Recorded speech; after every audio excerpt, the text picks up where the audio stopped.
Sit down. Save that for the president when he gets here, right? Yeah. All right, who's up? Who's next? Who is the... No, I know that. It's a different question. Who's the cancel culture? Who's the cancel culture going to attack next? Think about it. They canceled the host of The Bachelor. They canceled the star of Mandalorian. They're coming after Fox News, Newsmax, One American News.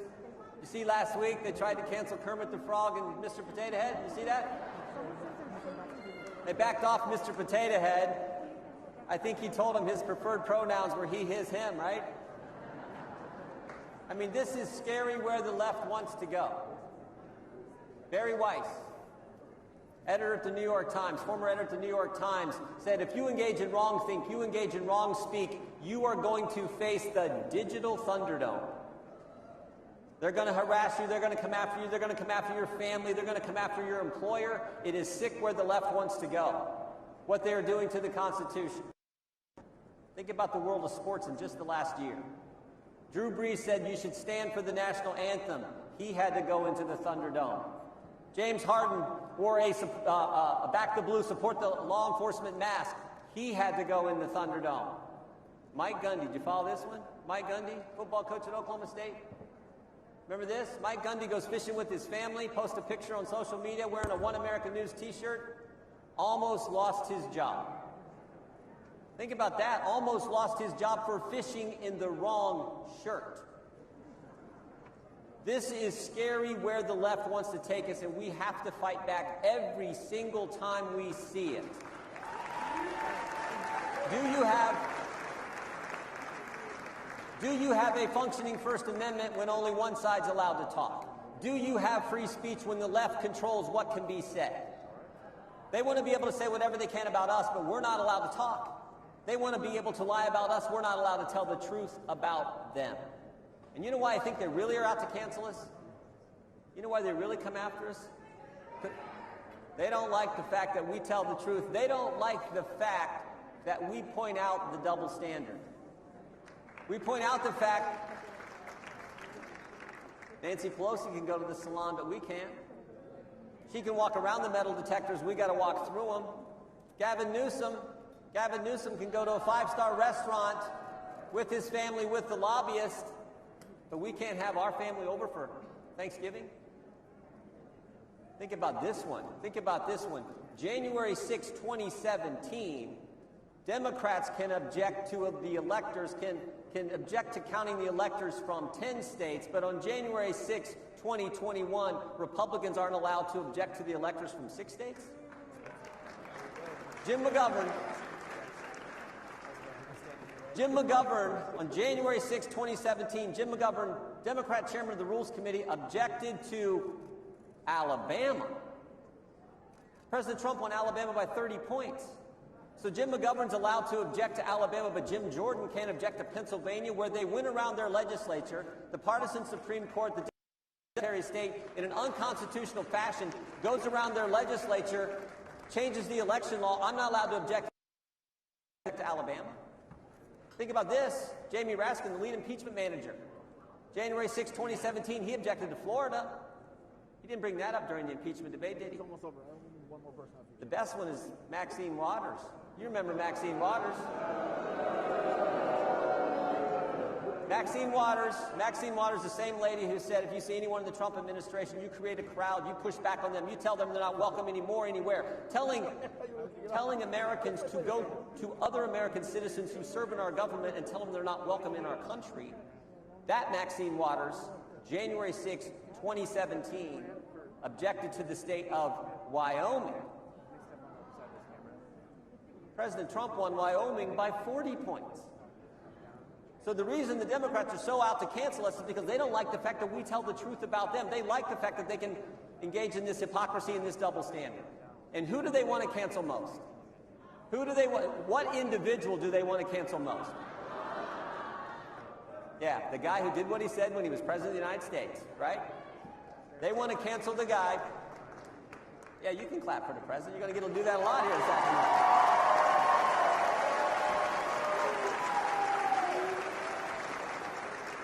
They're obsessed with it. They tried to remove him from office before he got there. They tried to remove him after he'd already left.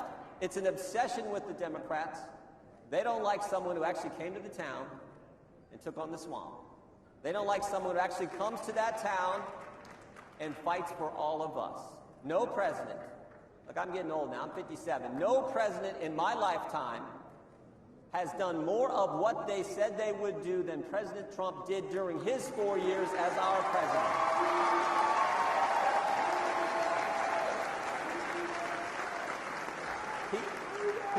He said he would cut taxes, he did. He said he'd reduce regulations, he did. He said he would grow our economy, he did. Best economy in 50 years, lowest unemployment in 50 years. He said he'd put conservatives on the court, he did. Gorsuch, Kavanaugh, Coney Barrett. He said he'd get out of the Iran deal, he did. He said he would put the embassy in Jerusalem, he did. He said he'd bring hostages home from North Korea, he did. He said he'd get a new NAFTA agreement, he did. He said he would build the wall, and he built the wall.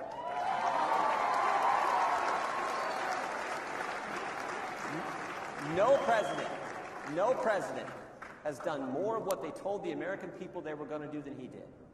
Now, most of the time people go run for office, they say all kinds of wonderful things at election time, get to Washington, and then they give you all kinds of excuses why they can't do what they told you they were going to do. President Trump got there, he says, I'm just going to do it. Because he knows it's we the people that make this country special. People with common sense who work hard. He knows that. He was willing to go fight for us, and that's why the left wants to cancel him. And we can't let it happen. Look, President Trump is the leader of the conservative movement. He's the leader.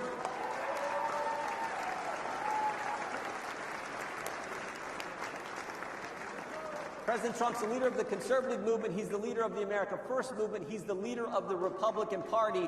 And I hope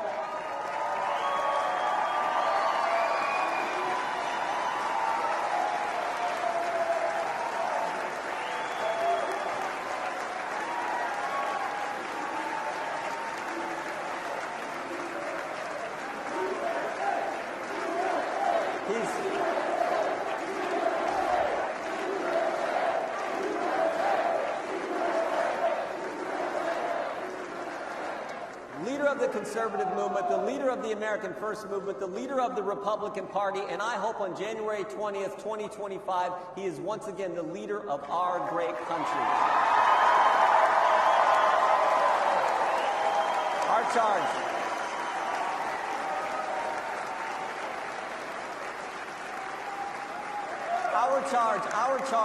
Our task has never changed. Our responsibility, our charge, our task as Americans has never changed. In the next 4 years, we need to focus on this. Same thing it's always been. I think it's summed up in my favorite scripture verse. I've shared this before at this same forum. 2 Timothy 4:7. Paul's the old guy giving advice to the young guy Timothy. And he says, fight the good fight, finish the course, keep the faith. And I tell folks, I love that verse because of the inner.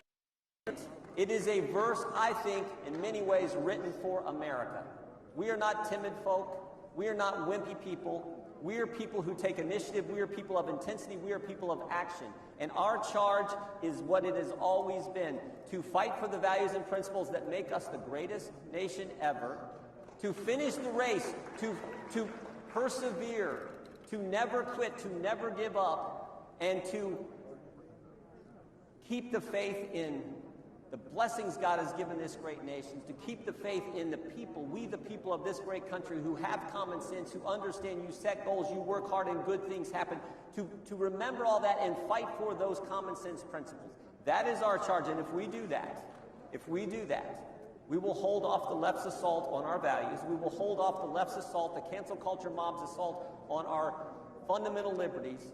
We will take back the House in 2022, and President Trump, I hope runs again in 2024, and if he does, he will win, and we will make sure America remains the greatest nation in history. God bless you all. Thank you very much.